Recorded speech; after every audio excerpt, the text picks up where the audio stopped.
All right, Fox News anchor Shannon Bream with Fox News Sunday joins me now. Good morning to you.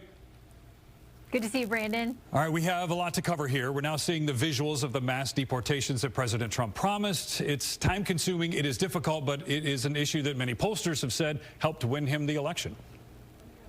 Yeah, our polling, along with all of the other polling out there, showed the top two issues were the economy and worries about immigration and the border. So we knew day one a lot of these executive orders would have to do with the border. And the information we're getting from the administration so far is pointing out who these people are that they've initially rounded up this first week.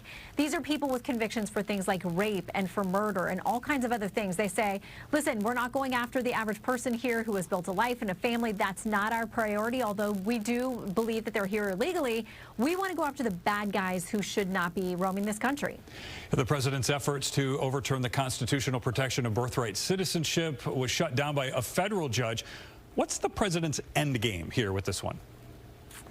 I really think he wanted to get it into the court system and see how quickly he could get it to the Supreme Court. I mean, Doug's excellent reporting on this. Right away, of course, it was handled by a judge in Seattle. Of course, you're going to file there in that Ninth Circuit area if you're trying to stop something that's a conservative policy.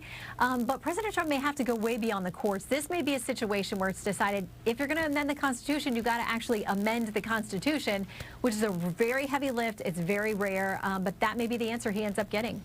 All right, real quickly, Pete Hegseth's confirmation vote. What's your call on this one today? So listen, he lost 2 votes in that procedural vote. There's talk that possibly Mitch McConnell, the former Senate GOP leader, may lose. He may lose that vote too.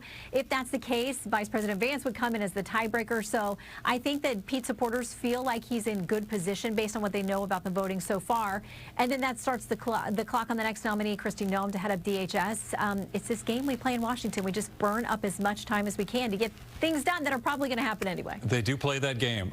All right, Fox News Sunday guests, who's on tap? Senator Tom Cotton, who's now the chair of the Senate Intel Committee, is our exclusive guest. We'll talk about TikTok, his warnings on that, and we'll talk about these tough nominees still to come, including Tulsi Gabbard, who will have to go through his committee if she's going to make it to the other side. All right, Shannon, have a great weekend. Thank you so much for your time. You too. Thanks, Brandon.